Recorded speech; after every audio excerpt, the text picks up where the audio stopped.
Welcome to the substitute for RMIT Gower this evening. We're in Collide Theatre.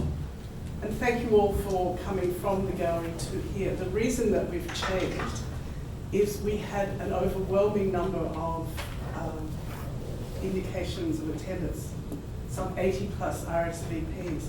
And we knew that we couldn't actually fit you comfortably in the space that we'd allocated in the gallery. So we thought, better we take an executive decision, relocate here, but of course it creates some sort of logistical complexity, at least initially. I'm Suzanne Davies and I'm Director of RMIT Gallery. And I think it applies to this space as well as the gallery. In the spirit of reconciliation, we acknowledge that this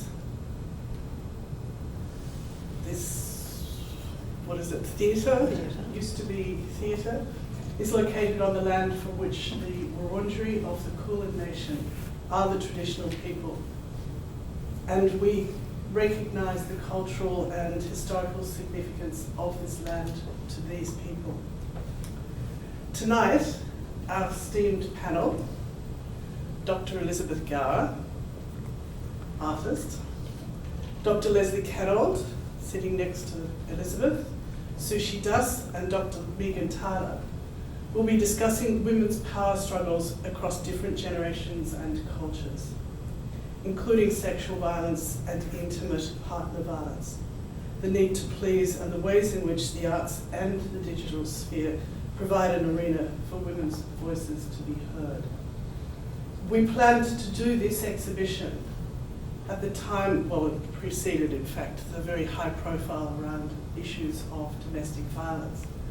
But as we spoke with Elizabeth Gower, whose work is a particular focus in the exhibition, we realised that this was an opportunity to explore a range of issues that are very, can be quite complex and are often simplified in the public space.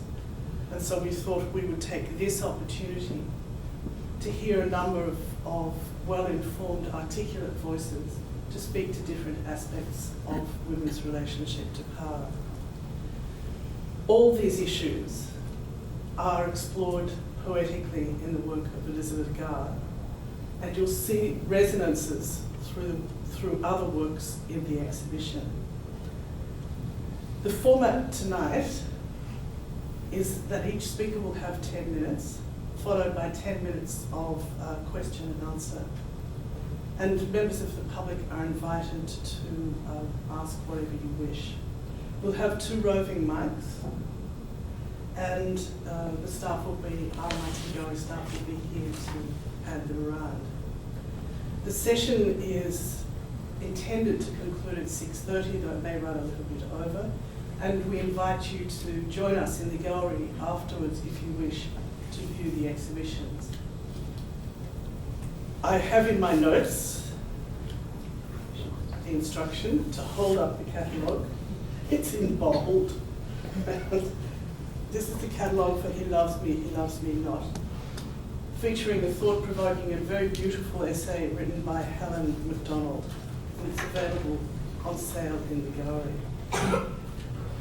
Now finally, and this is very important as well, the discussion is being recorded as a podcast and filmed as a video.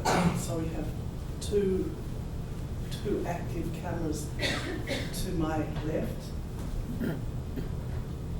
They'll be on YouTube and available from the RMIT Gallery website. And we ask you please now to turn the sound off your mobile phones. Would you just do it? Don't think you haven't got your phone with you, because I bet you have. Just fiddle in your bags and just turn off the sound, please. Because it becomes for us a bit of a challenge subsequently. I'm delighted to introduce our panel. Elizabeth Gower, an award-winning artist who teaches at the Victorian College of the Arts, University of Melbourne. She has a PhD from Monash University and an MA from RMIT, so we like to claim her as an alumnus. and she's exhibited internationally in numerous solo and major exhibitions. Her work is held in many notable public collections, state collections, New South Wales, National Gallery of Australia, National Gallery of Victoria, as well as numerous private collections, both in Australia and internationally. Elizabeth is one of our most substantial senior artists who continues to expand her creative practice. Next to Elizabeth, as I indicated, is Dr. Leslie Cannold, who's an ethicist, educator, researcher, and author, and public presenter on values-driven leadership, gender equality, and respectful relationships.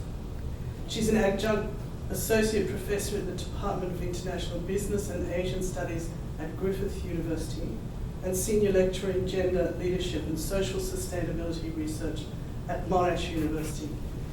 And you've probably seen her, as I have, on ABC TV's Moral Compass. And she's an occasional columnist for The Age. Now, next to Leslie is Sushi Das. Sushi is an award-winning British-Australian journalist of Indian origin who's worked at The Age for more than 20 years, where she's currently opinion editor. She's worked in various roles in The Age. You've probably read her in any number of these positions, including news editor and columnist. At least you will be familiar with her byline. Her work has been recognised with 2 Melbourne Press Club Quill Awards, including Best Columnist.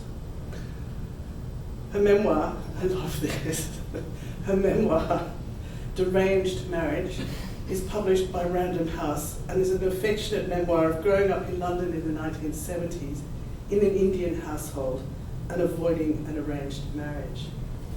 And next to her is Dr. Meagan Tyler. She's Vice-Chancellor's Research Fellow in the RMIT School of Management. Her work examines feminist theory, sexuality and violence against women, with the aims of challenging and changing social constructions and preconceptions. She's the editor of Freedom Fallacy, The Limits of Liberal Feminism, which examines the rise of pop feminism. Please welcome our first speaker, Elizabeth Gower. Thank you.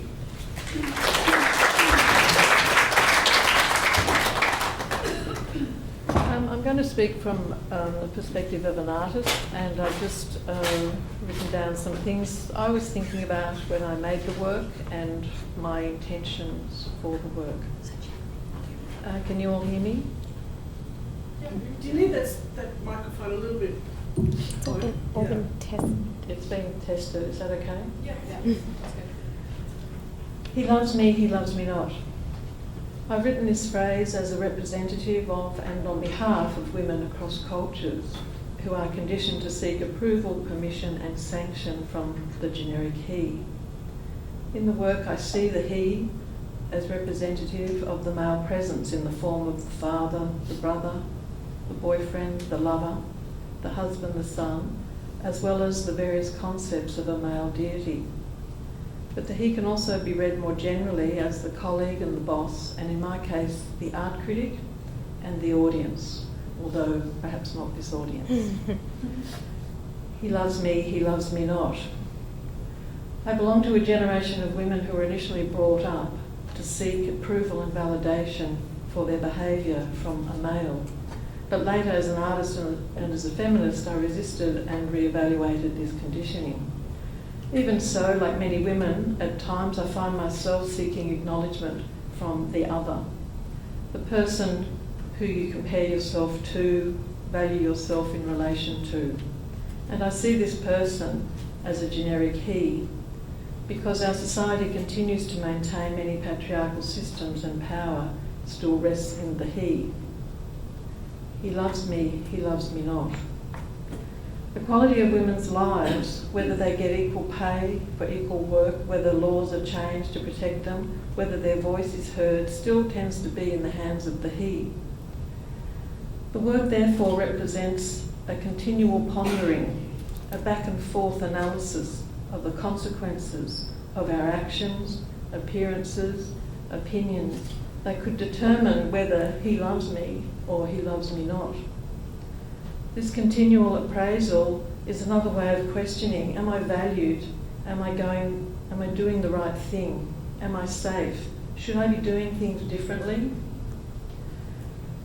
The phrase is written 21,319 times, which I calculated as the number of days I have lived from the age of 5 to the date of the exhibition.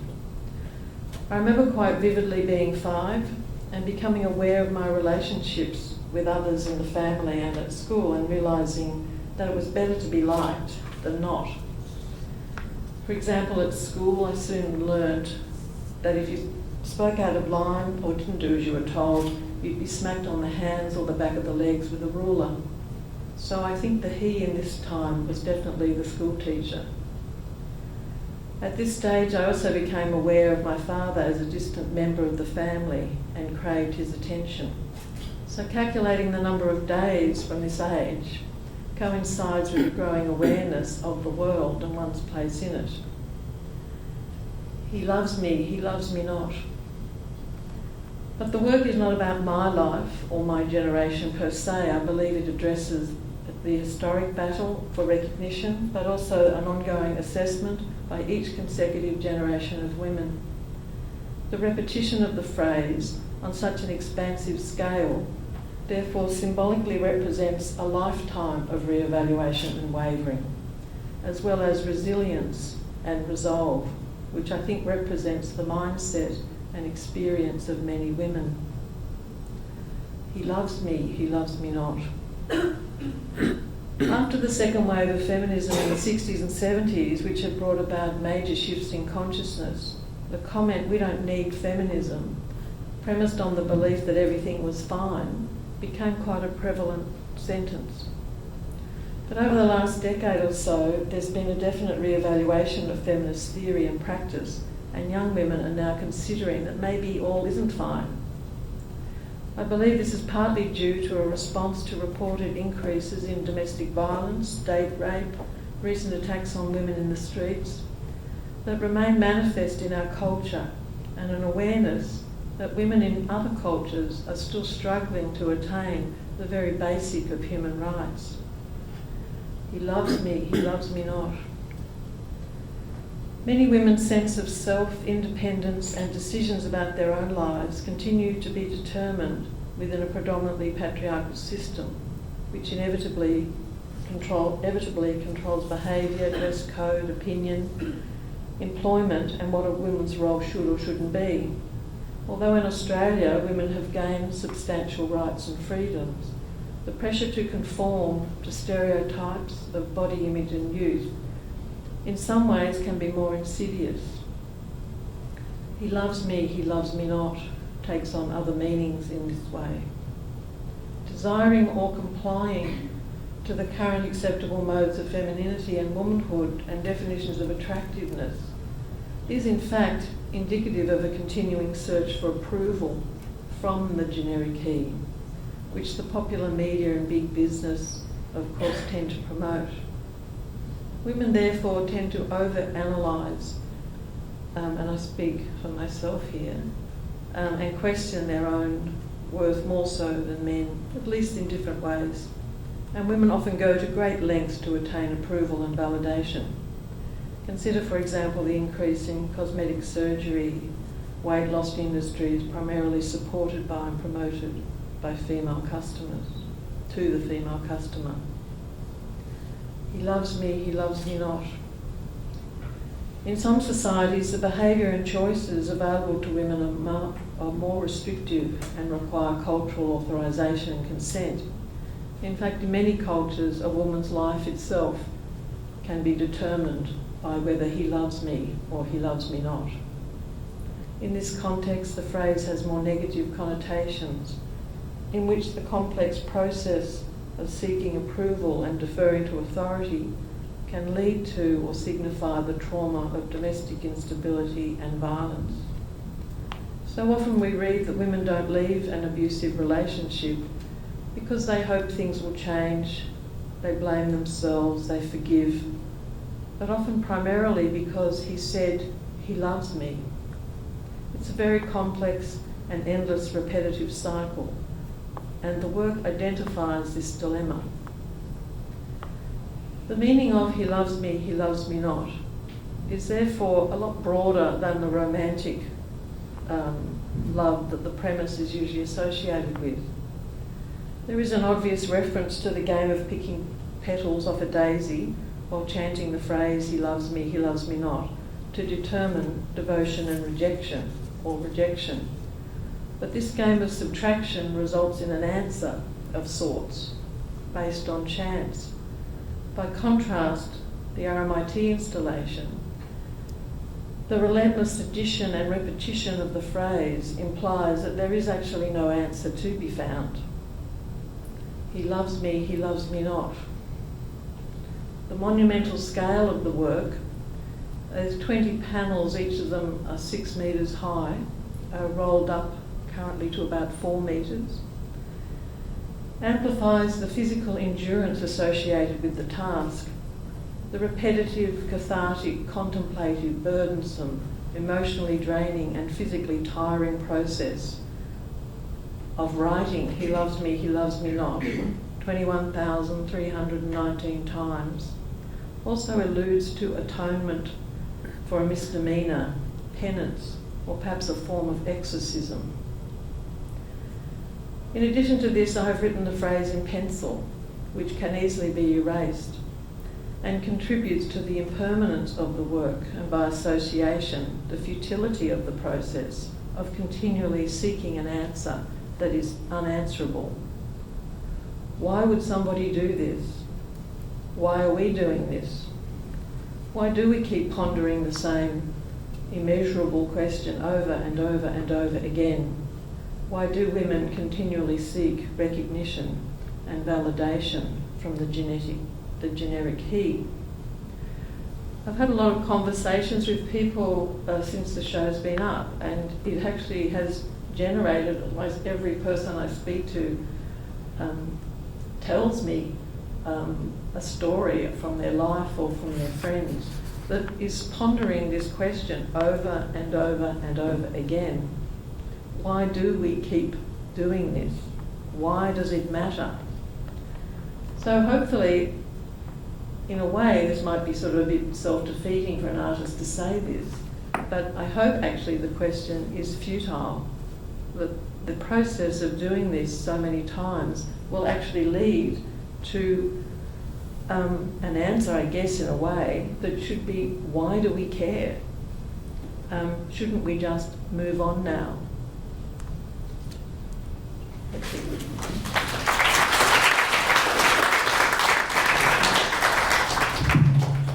Well, Elizabeth and I didn't talk before we each wrote our respective submissions, but I feel like I'm about to pick up just where you left off. So I'm going to try to look at he loves me not, and answer that question a little bit about why do we care. He loves me not. So 21,915 times. 21,950 times. 319. Oh, 319. Really? That's okay. Am I dyslexic, do you think? Anyway, whatever the number is, for every day that Elizabeth has lived asking herself whether others love and approve of her rather than whether she loves, believes and approves of herself. He loves me not. 18,615 times for every day I have lived asking myself whether others love, approve and believe in me rather than feeling it is enough that I love, approve and believe in myself. This similarity between myself and Elizabeth is not happenstance, but the common thread that binds us as women. Not because we were born female, that is a question of biological sex, but because we were made female, which is a matter of gender.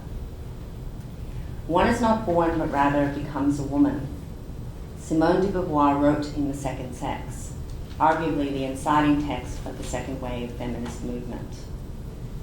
Second wave Western feminists saw male bias and discrimination as key explanatory mechanisms for women's unequal status in society. Such sexism used to be overt. It was justified on the basis that for women, biology was destiny. It was said that our reduced social status, our reduced earnings, and our reduced opportunities were the inevitable and unavoidable outcome of our physical, moral, and or intellectual inferiority to men. And my background's in philosophy, and you can go all the way back to the Greeks to find lots of stuff about women's intellectual inferiority and how that's grounded in biology. And some of you may be familiar with the idea that, women's wombs were part of the reason their brains couldn't function well, and it was part of the reason they ought not to get an education, was because it would impact their real destiny, which was to give birth to children. So these ideas have been going along for a long time in intellectual history. Because human biology was believed to be unchangeable and unchanging over time, the natural inequalities that arose from it were not only justified, but the argument went they were actually unchangeable. They were just the way things were because our physical bodies were unchangeable, could not be amended. Now, since then, of course, we've had lots of different understandings come to us, some of which I just find amazingly interesting, and sort of as interesting as incomprehensible because I'm not a scientist. But for instance, we've had things like epigenetics come along, which explains to us that in fact biology is not changeable, that we don't only evolve, but we evolve actually quite rapidly in response to our environment. But I guess what I'm going to focus on is the explanations we've had over time, and many of them I'm actually old enough to remember myself, about why women's were unequal, why we were denied the opportunities men had, and why as time's gone on, that's continued to be the case. So first, I remember being told that we just needed to be patient, that everybody now understood that this was unfair, women shouldn't be treated less equally to men, it wasn't true, it wasn't right, biology wasn't destiny, and women were going to get an education, and we were going to start moving up through the system. And so eventually we would be equal. We have equal access between presidents and leaders and business leaders, and we just had to be patient that progress on the equality front was inevitable, but it took time. But as we all know, I think we probably all know, that this really just didn't happen. That in recent years, in fact, things have arguably been going backwards, and the gender pay gap and female representation in government and in business certainly hasn't expanded and has really gone backwards. We were also told that we are our own worst enemies, that women need to have the confidence, and that was what we lacked, to do what men do, to just ask for more money and to ask for the promotions that we deserved, and if we did this, just like men, we would get them. And so there was a lot of time that went in to try to build our confidence, because all we needed to do was feel that confidence, get out there, ask for what we deserved, and bang, we would get it. A few years ago, I became so frustrated with the absence of female experts on the dais, and this, of course, is such a lovely example of 4 women, but this is not usually what you see. And the excuse that would come back to you when you would complain about it, which was that you simply couldn't find any women willing to get up on the dais, we just weren't willing to speak, that along with Catherine Debony and Jane Caro, I founded a speaker site called No Chicks, No Excuses. Since the site's launch, countless women have contacted me to be listed, and in fact, became so overwhelming I had to hand it over to somebody else because I couldn't manage the flood of women who were desperate to be put on this site and put themselves up to be speakers. I've not noticed any uptick in female speakers, I should say, but I haven't done any studies about it either. But since I launched No Chicks, No Excuses, I certainly have been privy to a lot of excuses. So whenever I rock up to something and it's an all-male panel bar me, I certainly get told all the reasons why that's the case. So not all that long ago, a male organiser was quick to tell me that he tried and tried and tried to get a woman to participate in this panel, but none would say yes. He basically told me that women feel that they have to have a PhD to feel confident enough to talk about a subject.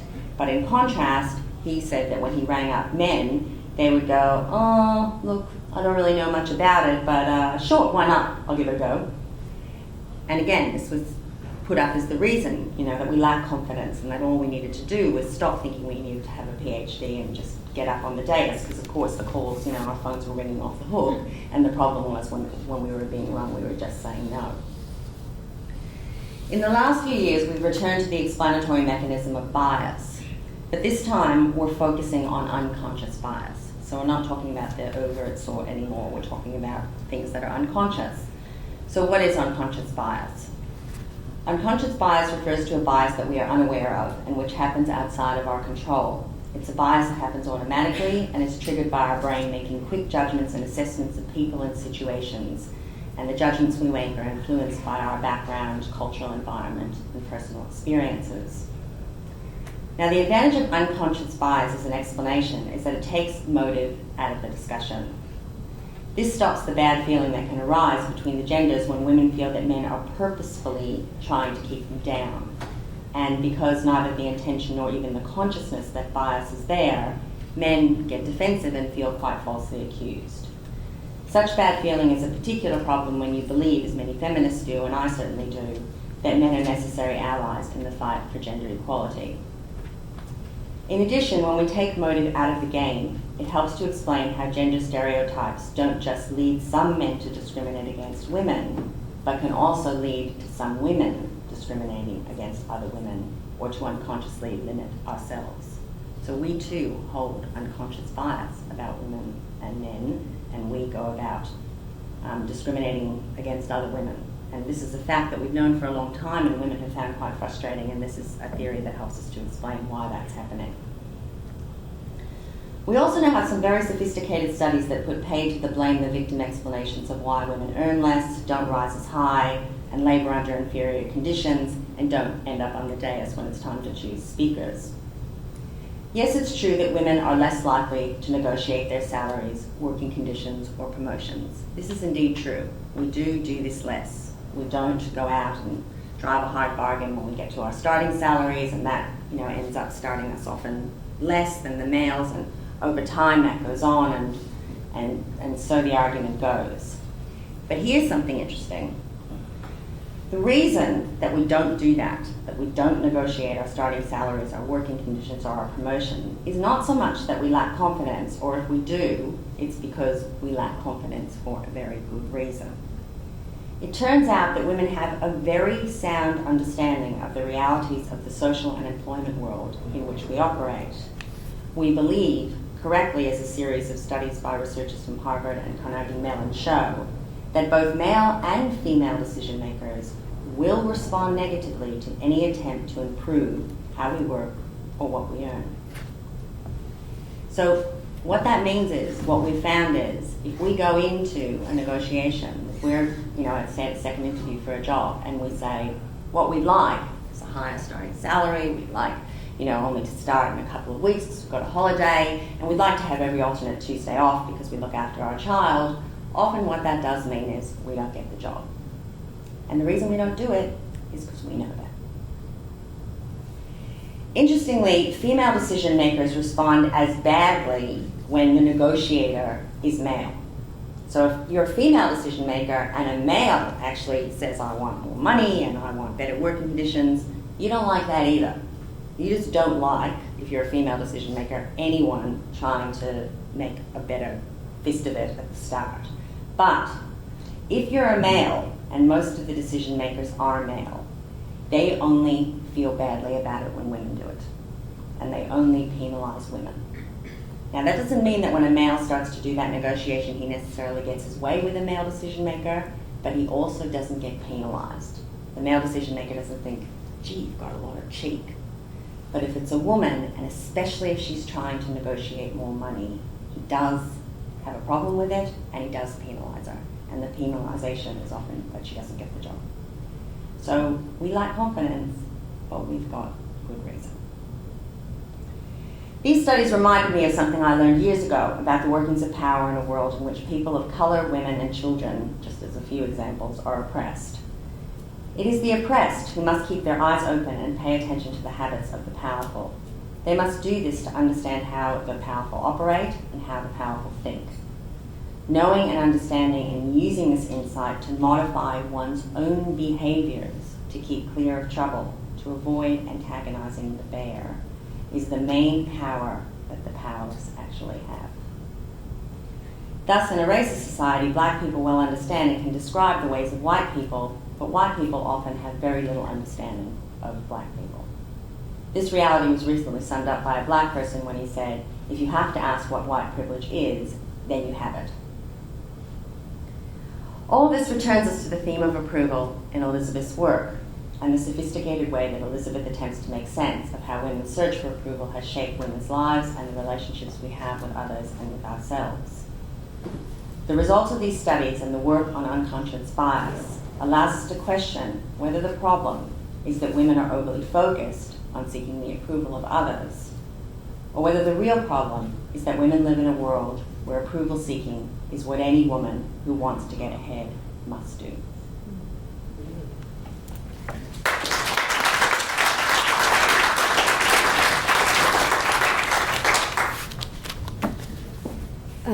That was really interesting. My daughter turned 10 a few weeks ago, and she told me she wanted to give a speech at her party. Her first draft started like this: "Yo dudes, welcome to my 10th birthday party. Here are 3 things I'd like to do now I'm 10. 1, get gender equality." That's when I told her to stop and go back and rewrite that sentence without all the sociological jargon in it. When she returned, it said, "I would like to make sure boys and girls are equal, so when I go to the library, I'm not told I can't borrow a book because it's a boy's book." My daughter is part of the net generation, born in the 21st century, finding her place in a rapidly changing technological landscape, but clearly aware that there are still ancient battles to be fought. The other 2 things she wanted to do, just in case you're interested, were number 2, make sure everyone has a house to live in, and number 3, ban homework forever. When I asked her this morning, "Do you think women seek approval from men?" her answer was, "I hope not." I think we need to be clear, as humans we all seek approval from others because we want to be part of that tribe. It's how we get validation. We also seek approval from our parents, but I think if you look deeply enough, you'll find that what you're actually seeking there is love, is their love. Again, it's about validation.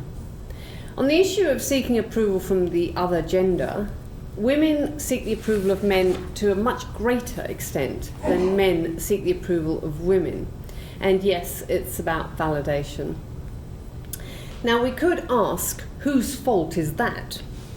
Or we could ask, who has the power to change this situation? I want to deal with the second question.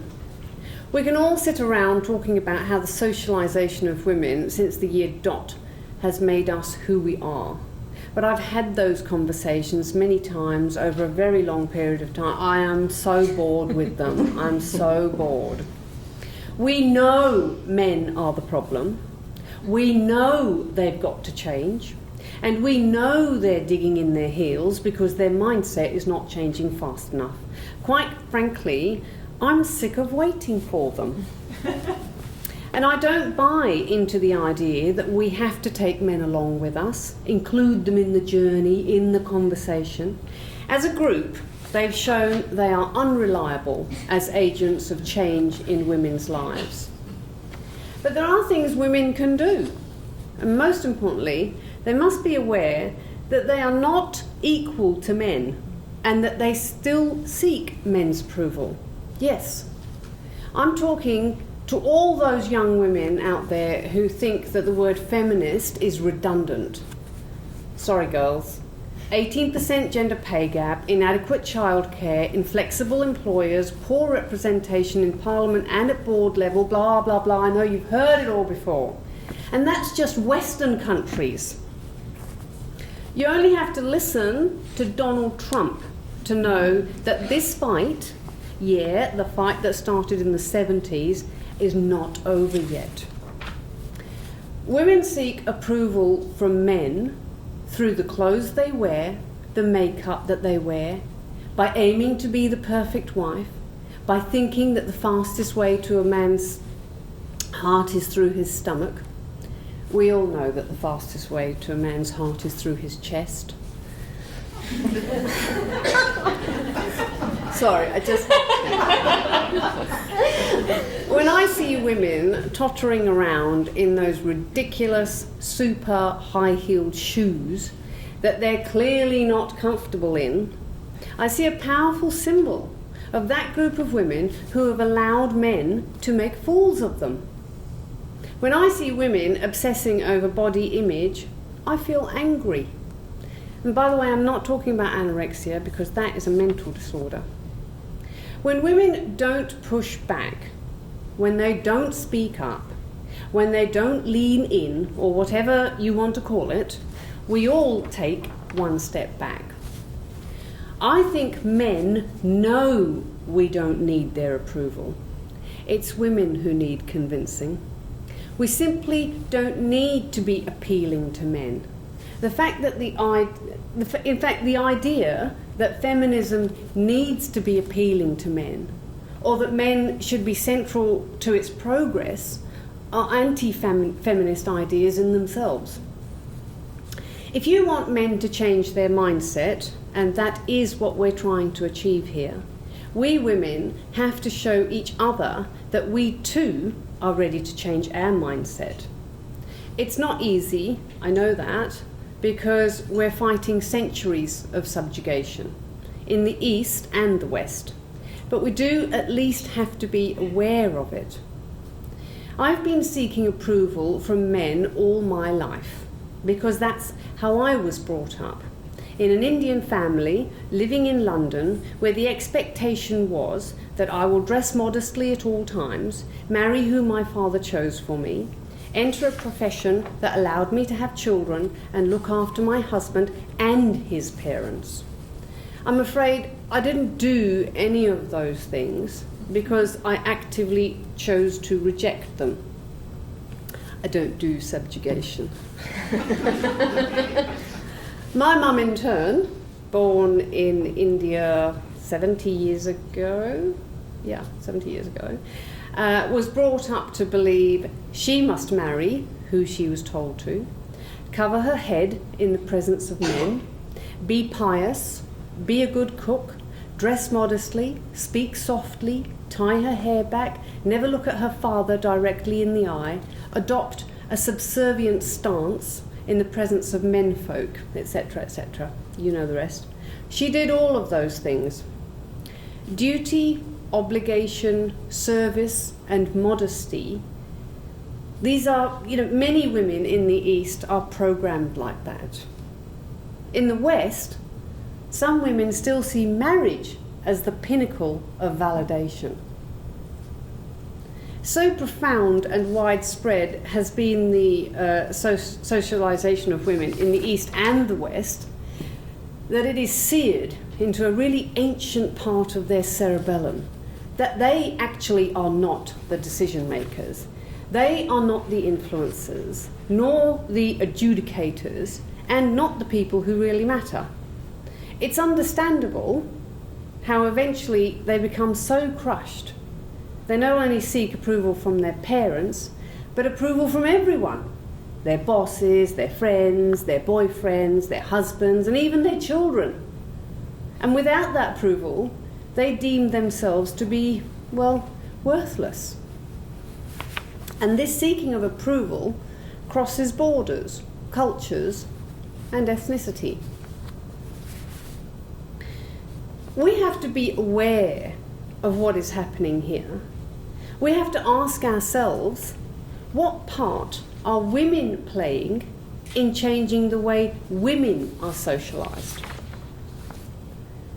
I find it really hard not to seek the approval of men. It's how I was brainwashed. But I am aware of it, and I do push back against it. And my way of pushing back against it is in the way I choose to raise my daughter. And the same would apply if I had a son. In the past 10 years, whenever my daughter said she liked pink, I said pink is good, but punk is better.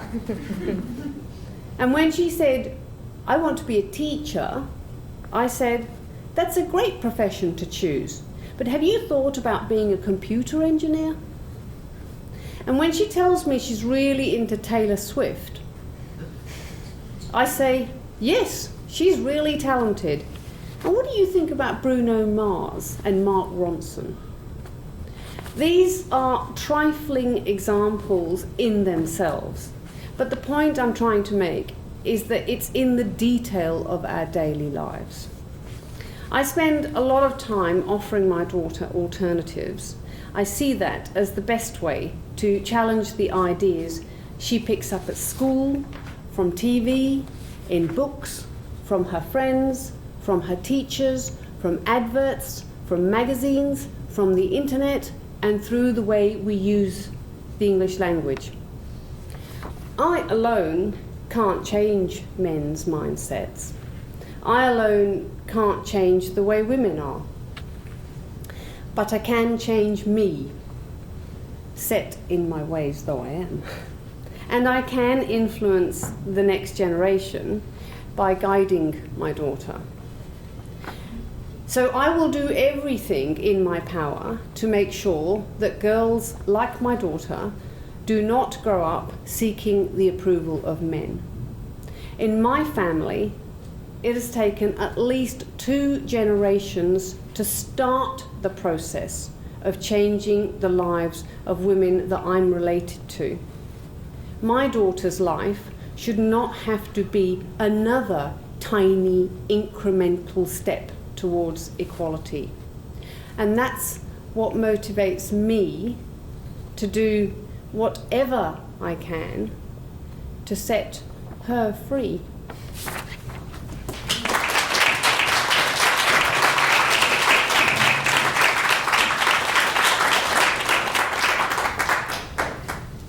This is a tough act to follow. I'm used to being the sort of radical pariah on the end of one of these panels, so this is a really nice change. I think I'm going to sound mild. This is brilliant. I got given the question, have things improved in terms of women my age? So I'm at the older end of the dreaded Gen Y that's forever being agonised over in the mainstream media, in case you're wondering. And I suppose the short and very unsatisfactory answer to that question of have things improved is yes and no. In some overt ways, it does feel like things have improved compared to decades ago, although, of course, you can only imagine what it would have been like. I think most women my age expect to work, for example, without having to ask permission from a male partner first. In Australia, certainly, we've benefited to some degree from laws for equal pay, protections from sexual harassment, and a gradual acceptance that marital rape is a real thing. But even all of those structural law changes could be seen as asking permission from a fundamentally male state. But I think we've also had recent breakthroughs that even 10 years ago, which was around about when I first became involved in feminism, I didn't really know if I would even see in my lifetime. If you'd told me in the early 2000s that I'd lived to see an anti-domestic violence campaigner named Australian of the Year, I probably wouldn't have believed you. I think I would have been sceptical too about the prospect of a royal commission into family violence, and I use that in inverted commas because, as a brief aside, I hate the terms domestic violence and family violence. These have become kind of acceptable, non-confrontational ways about talking about what is fundamentally, by and large, men's violence against women and children. We can't address these issues if we refuse to name the perpetrators of this violence.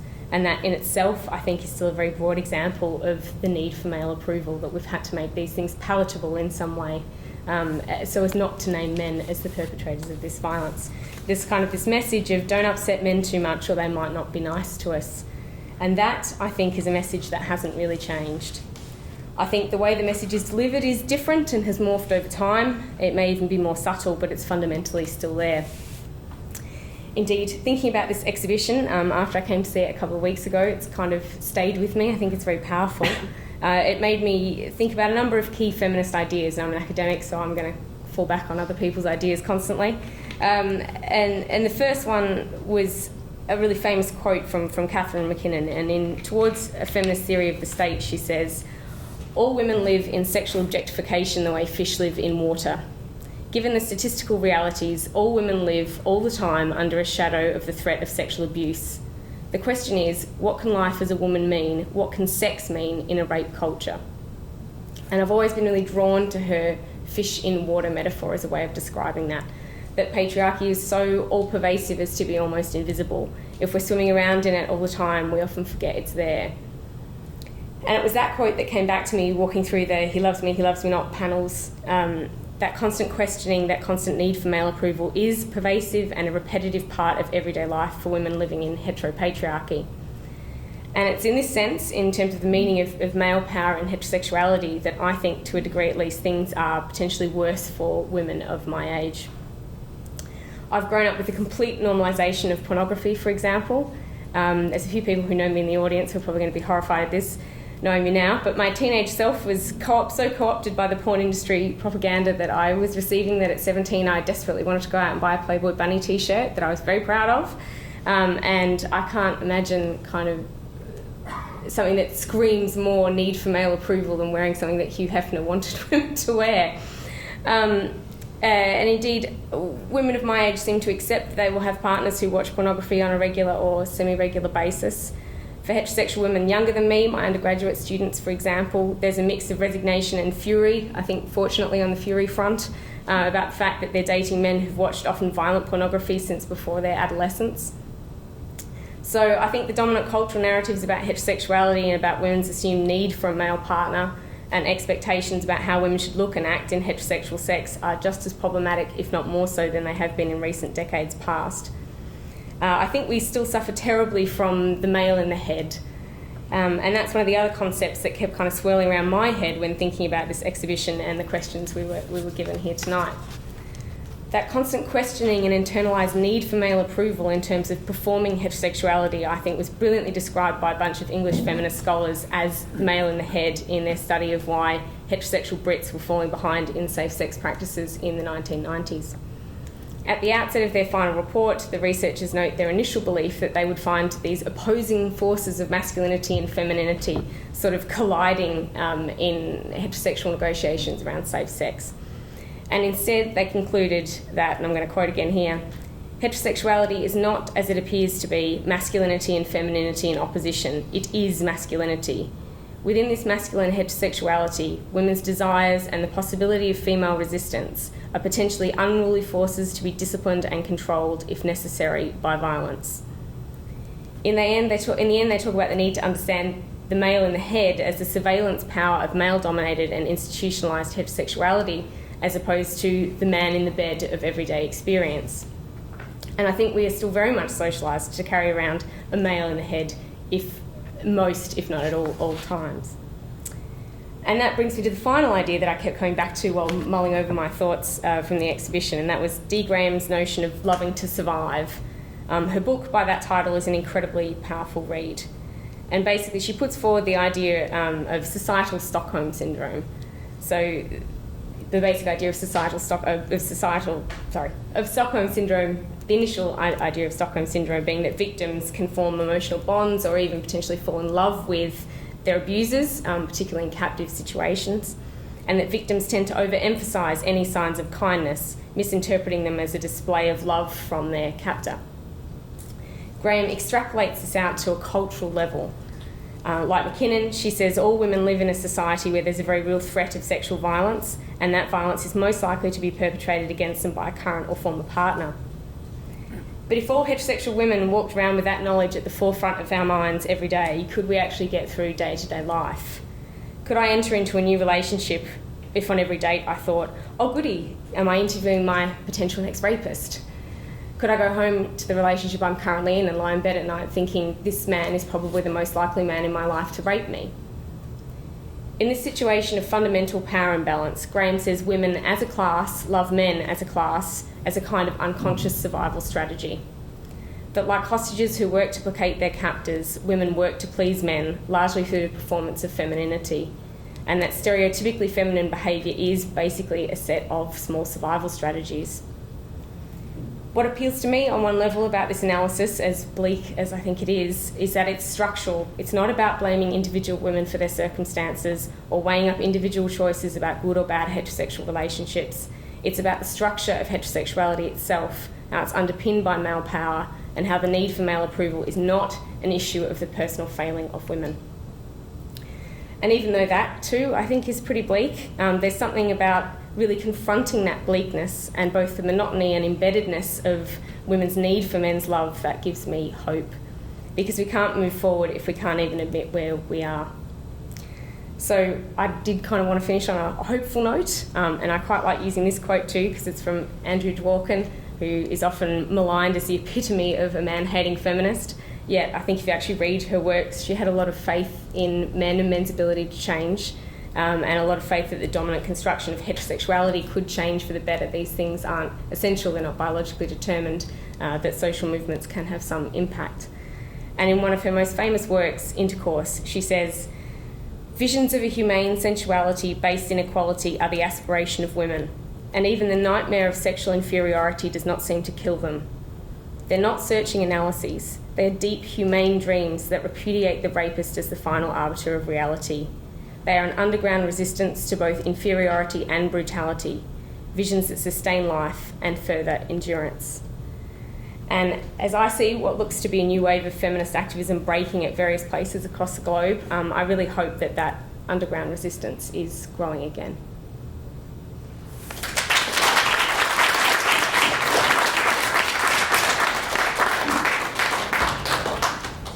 So I've been made the bossy boots in terms of questions, and so what's going to happen is we've got a microphone fairy who's going to give the microphone to that first brave person who can raise their hand and ask the first question, and then we can get going. Nobody's got a question. It was that unstimulating. Oh, there we go. There we go.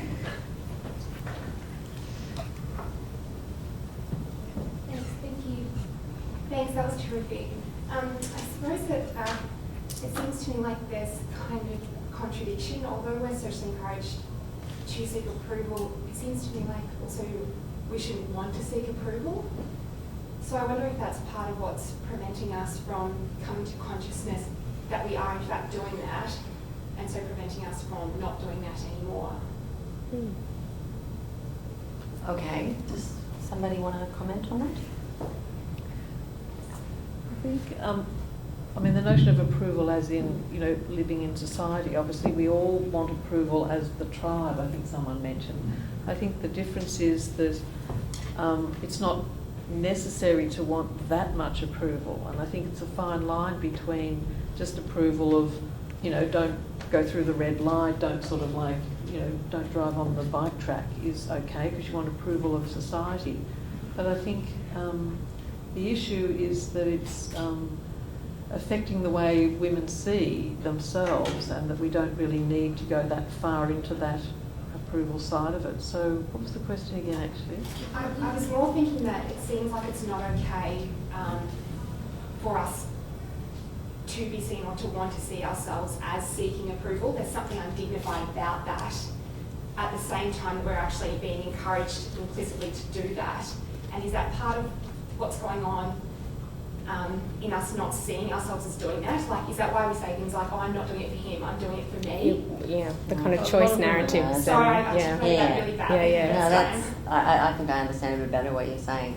I think that one of the things that's probably worth talking about is, and this takes on a little bit what we're saying. As you can tell, we don't all agree. I guess I feel like there's when you split male and female up the way that we have, you make them these binary opposites. So everything that a man is what a woman isn't, and everything that a woman is what a man isn't. And when you do that, it's quite oppressive, I think, to both men and women. And one of the most radical things that happened to me as a feminist, and I was a very young and very fierce and very angry feminist, is my brother thought this was completely hilarious when I had not one but two sons.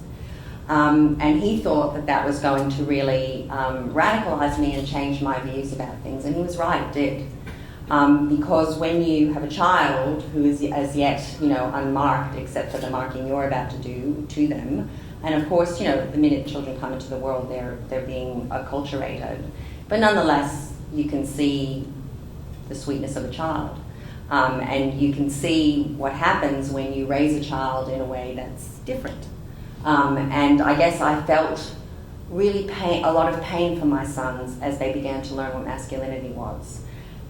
It was really awful to watch, because my youngest son, my oldest son, for instance, was very aesthetic and still is very aesthetic kind of a kid. And he was very attracted to pink. Maybe it's just kids, they like pink. But in any case, he liked pink. And he very soon realised through being in crèche that he wasn't really allowed to like pink. And he wasn't allowed to wear any of the sparkly things that he was terribly, terribly attracted to. And so what he did was he started dressing me up. So he would come home and he would insist that I take down my jewellery box, and he would pull everything out and he would dress me up and say I was the most beauteous mummy in the world. And it was really painful because he didn't want me to wear all of those things. He wanted to wear all of those things, and he knew that the rules said that he couldn't. And again, it's kind of a trivial example, but those things were writ large over their lives in ways big and small. And so I guess I feel like it is the diabolical nature of defining men and women in such opposite ways that makes us extreme. So women then take on the extreme of approval seeking, and men take on the extreme of I don't need anybody, I'm independent, I'm on my own, I make all of my decisions on my own, and I don't need you. And of course, those extremes are both false. And I do think that there is a way of bringing us back to something that's less extreme, although it's very complex because of the way that we've defined masculinity and femininity. But I think if we can recognise that they're oppressive for different reasons for both sexes, and I don't mean in any way to deny power, so I don't mean in any way to say, men are just as oppressed as women, but rather I think their oppression is quite different. I think being made a man is oppressing in a very different way. I think women need to understand our own oppression. I think we need to fight it. I think we need to search for power in the public space, which is where we're denied it. I think we need to question over approval seeking. But I also think men have their own oppressions, and I think one of the greatest oppressions of masculinity is that men are taught not to have they don't bond to each other, they don't do the consciousness raising, they don't speak with one another, they're supposed to be unitary and solitary, they don't have the language often. And so I feel like one of the things masculinity oppresses them about is the capacity to even articulate the way women do what our oppressions are. I don't know if that's even remotely helpful, but I do think that's where the approval-seeking thing goes wrong, because of course if we were just humans, we would all to some degree seek approval. It's just the extremity of it. I think that's very interesting about the separation of gender, and I think one of the things that the feminist movement always pushed for was the breaking down of that distinction between the male and the female. I mean, we are all human, and I think all the current issues about gender and what is male, what is female, and there's 3 different grades in between the extremes as well. I think that's actually how we're going to advance, is to break down those distinct separations, and then there's no need to have this sort of obsession with the other half, so to speak, on both sides. Mm-hmm. Can I just briefly, Chanty, I think maybe what it made me think of your question was how refreshing I found the exhibition in that it has made me and everyone else confront very frankly that approval seeking that I think you're right, you've probably run enough undergraduate tutorials yourself to have heard that I choose this, I do it for me. It's kind of nice to be on a panel where everyone says, yes, I'm very aware of the pressures to seek male approval and I live in a patriarchal culture. That's certainly not been my experience of generally being on these kind of things before. So I think you're right. I think you have to acknowledge it to confront it, and there is maybe a reluctance to. It's not. I'm guessing most women in this room have hit some point of feminist consciousness in their lives. It's not very pleasant initially. I think that I don't think anyone goes, oh yes, this is amazing. Initially, you kind of go, oh Jesus Christ, this is this is pretty shit. Actually, this is what I was raised to believe. This isn't what I was necessarily told was true. And so I think there can be a reluctance to admit to the position of seeking male approval, because it's not very pleasant to have to confront, I guess. Next question. Really? You're hungry? There's another one. There's somebody. And there's also one there, another one.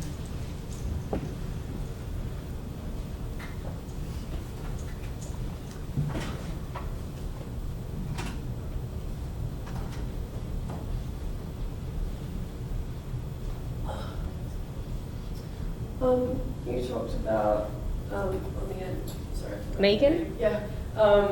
Femininity as like a self-defense kind of mechanism to protect men and remain safe.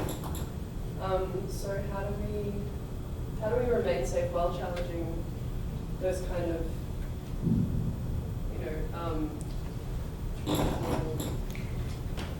kind you know what I'm saying. I think so. Like that, it can be sort of threatening to challenge that traditional femininity, or we risk certain retribution for challenging traditional femininity. Is that sort of what you're talking about? Yeah. I think it's a really interesting idea because I hadn't really considered that before. Okay. I think it's super bleak, but yes, yeah. it is, right?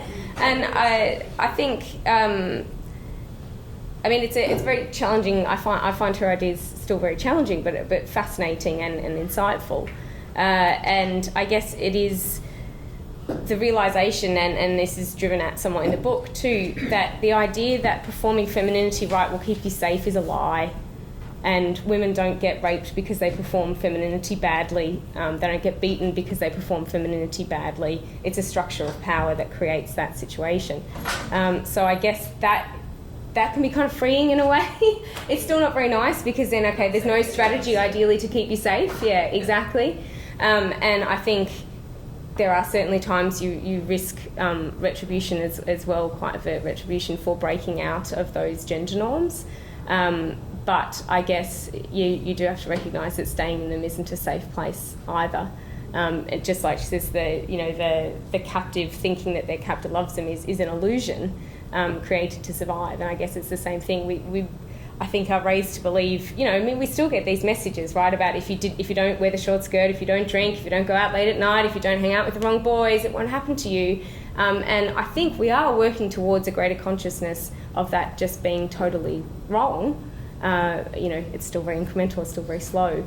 But I suppose, it maybe takes us down an even bleaker path in that there is no perfect solution to safety until you've ended the power structures that cause violence against women in the first place. Yeah, I think in fact what we believe we know, and knowledge is always evolving, is that equality is actually one of the best protectors against violence. And femininity is not about asserting equality; it's quite the opposite. So I think that there is actually kind of a nice coincidence of rejecting femininity and establishing a more equal relationship and being safer. I think there was a woman here in red. Hello. Okay, I don't know if it's a question. It's just I'm thinking. I really like the part when you started talking about the fact that basically women don't ask for promotion because they know there is going to be some problems. And because just right now what's interesting in my personal case, I just arrived in Australia and I just started a PhD. And I'm just back in the academics because I've done other stuff in between, and it really strikes me. And then this last week, some behaviors of men, because the way I look and like old men, the way they behave, or how I see people making hypotheses. I have a quantitative background, and how they make hypotheses on the fact that I probably am doing some soft science, and all these issues coming and everything. But it's just like what I feel like right now in the group where I am. It's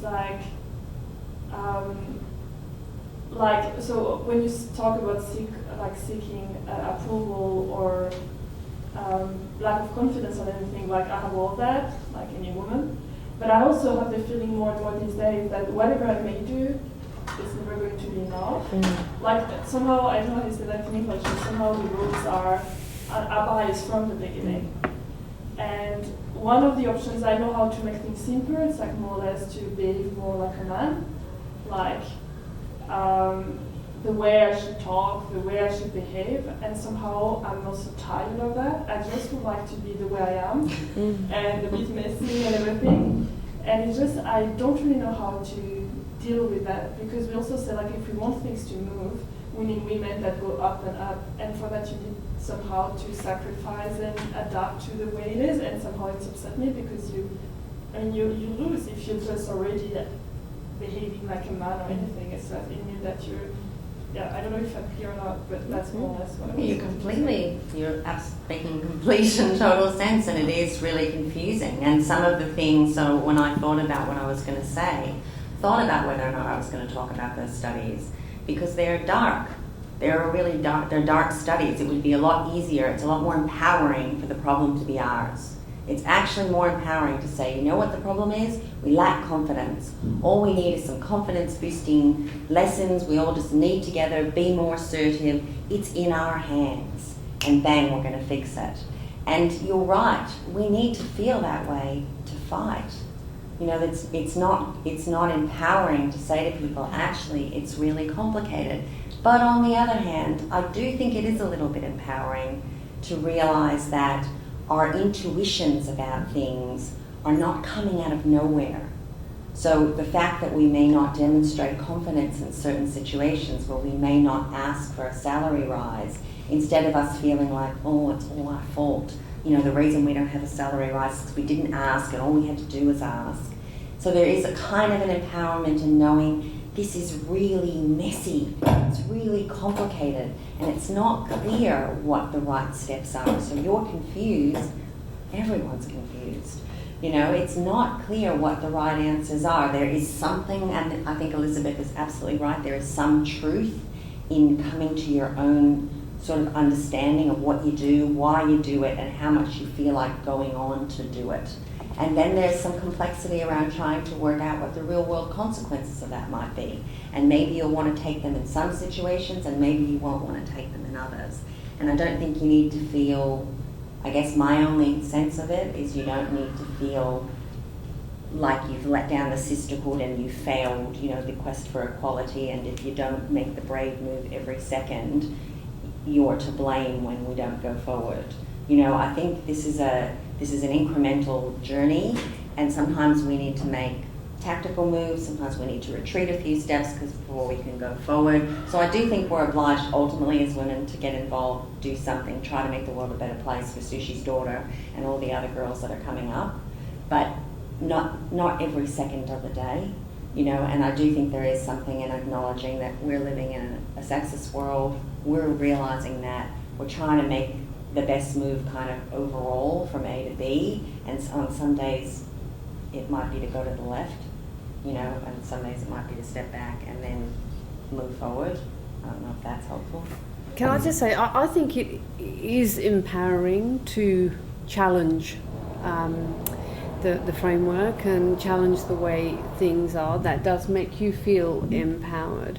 But I think that in the West we're kind of lucky, because to challenge the system doesn't have repercussions that result in us dying. Okay. Mostly. Mostly, yes, mostly. I think in other countries, if you sort of challenge the system, you might feel empowered for a while, but then you might get killed as well. You might get doused in kerosene and set alight in the kitchen, which is how some countries deal with women who speak up and try and do what they want to do. In my case, when I spoke out and told my dad I didn't want an arranged marriage, for example, that resulted in my family kind of more or less disconnecting from me for many, many years. So there are repercussions from risking, taking the risk of challenging the system. But I always think that in the West we're really lucky, because there are so many avenues through which we can challenge the system and still be okay, and I think that sometimes women should challenge it more than they do. But I know it's hard, it is hard to go in and ask for a pay rise and all the rest of it. I mean, perhaps it's easy for me to say this, but I work in a cutthroat, male-dominated industry, and so I have to find a way around, because it's part of my daily survival.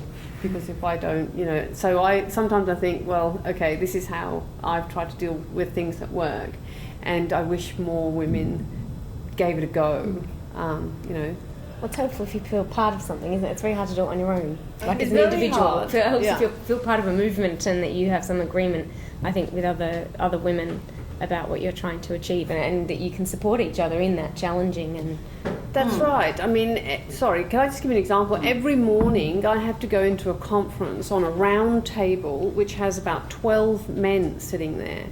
And I have to go there and do my bit as the opinion editor. They're all there, business editor, whoever. And when I come up to the table, these men are sort of sitting next to each other, and I always join them at a later point in the conference. And when I pull my chair up like this and try and get into a gap, they don't move, okay? They just sit there with their man spread thing, and they don't let me in. And it really, really pisses me off. And I feel crushed every time they do it. So I've got to the point where I come up to the table now and I go, and I do this, and that is the only way that they kind of pull their chairs aside and say, oh yeah, she's here now. You know? Now that's just a small challenge to the system, okay? But, you know, if you don't do it like that, you don't get anywhere. Can I get back to what you were saying? There's power in numbers, and there's power in reading feminist literature and knowing that there's other women out there. You'll be defeated if you're on your own. But to know that there are other, you know, there's incredible writers and politicians and artists and just everyday women who are already doing all these things, and if you can link into that group, that's what gives you the strength. I mean, women already are confident, but we get debilitated sometimes when you're on your own and you feel like you're fighting the battle single-handedly sometimes. But then when you read a book or you go and talk to other women and you actually can express all these problems that you face, that's what gives you the strength and the confidence. I mean, I think we're in a revolution, really. I think that, say, the last 20th century and possibly this century, they might define it as this century where women not only got the vote in, you know, 1912 or whenever it was, but also that was just the beginning, and that was 100 years ago. And it's going to take, you know, it's already 100 years and we're all, you know, exhausted by it. But at the same time, it is a revolution. It's a social revolution, and revolutions need armies. You have to stick together. You know, one of the first things anyone will try and do to any woman who stands up is try to isolate you, you know, make you feel like you're an idiot or you're just being silly. But when you've got that backup of knowing that there are, you know, teams of other women who think the same way as you do, that's what gives you that confidence. How do you deal with it though when you know there are women there who don't back you and who actively undermine you and criticise you, because they're there. They're definitely there, and that's what can be, you know, in a sense more debilitating than say like a male or the authority. But in the end, from my experience, all those women who used to sort of, you know, try to bring you down, they actually never did. And so they're there, but I don't think they have that much power. It's not as much power as the women who are changing society. So I just think you have to stick together and find those like minds. And even, you know, like I was, we've all been, you know, the first woman who was in a particular field or were doing something, and it is hard, but you have that backup by just knowing that you're, you know, you're not alone. You're alone in the conference room, but you're not alone in the sense that you know what's right and wrong, and you have the confidence to know what's going on, and you know how to sort of deal with it. And you can also seek assistance. So I guess I'm thinking of a particular case, which is the case that I was thinking of when I wrote this speech. And this was of a woman who did try to negotiate her initial pay package. So she was about to get hired in academia. This was academia. And she put in what she thought, you know, they'd offered her the job, and she said, yeah, that's great, but what I'd like to do is this and this, and pretty much what I gave you the example of. She wanted more money, she wanted a different kind of start time, all that sort of thing. And they just sent her back an email and went, no, actually, thanks very much. And what did she do? Why do I know this story? Well, because she went to the New Yorker, and she put it in the paper, and I'm sure she got a lot of solidarity and support through that. So she lost the job, she didn't do anything wrong, and she certainly would have got, through going public around it, you know, validation around those things. And I would hope that maybe even somebody else might have offered her a job. Obviously, I kind of don't know the end of that story. But I guess all I was saying was one of the things you can do, and that these guys may disagree with me, but this is definitely what I think. I think it's a tactical thing. It's a long fight. We're in it from the day of our birth until we die, and that is a long fight. I know, I'm sorry, but we are. And so you've got to conserve. You've got to conserve energy. You've got to see it as a kind of, ultimately, in 10 years' time, I want to get here, and I want to have done this, and I want to have joined a group, and I want to do this. But on a day-to-day basis, I think you need to act tactically. And what you might decide, look, I'm just going to get this job. Because once I'm in this job, I'm going to make sure that I hire a whole bunch of female, research assistants. I'm going to try to get up to the top. I'm going to, I've got other plans, bigger fish to fry. And today, I don't have to fight. Today, I'm just going to do what I know is going to get me this job and get me this offer firmed up. And I don't think there's anything to be ashamed about that. I think you've got to think tactically. It is a long fight. I mean, even for my mother's generation, she couldn't articulate what it actually was, but I certainly picked it up from her generation, that they felt, they had jobs during the war years, and then as soon as the 50s and 60s, there was kind of like a backlash, and they were sort of seen as a lesser person and pushed back into the home. They were miserable. I certainly picked that up from my mother, and I hope that my son and daughter are picking up from me. And I'm the second wave, and I don't mince words with them, and they know exactly what's going on as well. So in the space of one generation, we've got another generation coming up now who are, it's still difficult. There's still layers and layers and layers of things to get through, but we've got through some of them already. Very simple things, even the thing that used to really piss me off so much was being Mrs., Miss, and every time you go there, and I can't understand why we're still not Ms. And it became a battleground for me. Every time I rang up a plumber, I'd go to the teller, they'd ask me to fill out the form, Miss or Mrs., and I would purposely, for years, say, no, it's Ms. They'd go, what? Ms. MS. They go, what? Oh, Ms. No, Ms. Why do you need to know if I'm married or single? I'm just female. They go, oh. And now it's, quite a lot, it's not quite there yet. You still have Mr., Mrs., Ms. or Ms. We've got 3 choices. But even something as simple as that, and they used to make out like I was crazy because who cares? And other women would also say, who cares? I'm Mrs. someone. But it does make a difference. In fact, the ultimate thing would be not to be male, not to be Mr. or Ms. Basically, we should be able to fill up a form one day and you just are a person. So even something as trivial and, simple, it's not trivial, it changes the way, in the space of my life, everyone gets it now. It was actually, there was such resistance to something like that.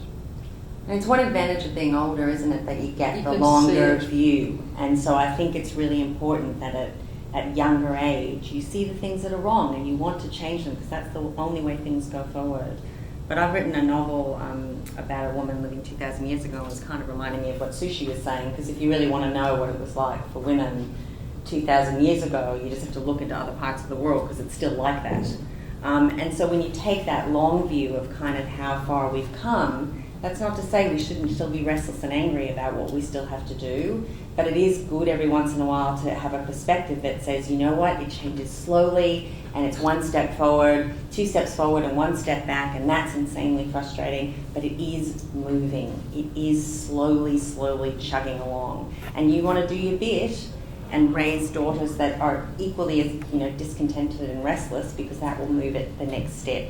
But it is moving, and I think that is something to kind of cheer yourself with when you think to yourself every day as an adult. You can cheer yourself with that, and it would be wonderful to end on that note. But you weren't going to let me get away with it. No, I won't, because No. it's excruciating and it's too bloody slow, and it's been going on for so long, and we can't just accept it's happening slowly. It'll happen, not overnight, but it'll happen. We have to make it happen. And I just want to say one other thing, that when you do get into positions of power, and a woman does get the chance to make decisions that affect lots of people, and I'm very privileged in that I make the call on what gets run on the Age's op-ed pages, okay? I do my very best to encourage women to write articles that I can run in the paper, because I'm sick to death of seeing, middle-aged blokes writing on that page. But having said that, there have been many times where I have run pieces about issues such as domestic violence or feminism or whatever it might be, issues that affect women, and I have been absolutely torn down by women for making those decisions. And I have been told that I shouldn't have run that piece, that I should take it off the website, that I should do this, that I'm putting up dangerous ideas. And my answer to that is no, I'm not going to stop, because I'm going to keep on doing it. But it's not that, it's so hard, because when you get to a certain point, and you're able to make decisions that affect lots of people, it's not just men who kind of push you back. I found at this stage of my career, I get quite a lot of resistance from women too. If I'm not saying the things that one is expected to say when one's a feminist. The sisterhood has been out to get me for years, I'm sure. But I think if you're getting resistance, it means you're being doing successful. something. Yeah. Well, so you have to expect to have resistance. It means you're having an effect. Yeah. Can I just really briefly add? I just to just bring together some of what you're saying, I think, is that how important it is that we share these experiences, and that in itself is an act of resistance. I've found it incredible to hear you say these things. I'm sure there are other women here who feel the same way, and that this in itself, even coming to something like this and speaking openly in this way, in a way that I know lots of women actually struggle with, is kind of a weak form of consciousness raising, I think. And thinking about it as I don't find particularly useful. I think we have to think about it as we.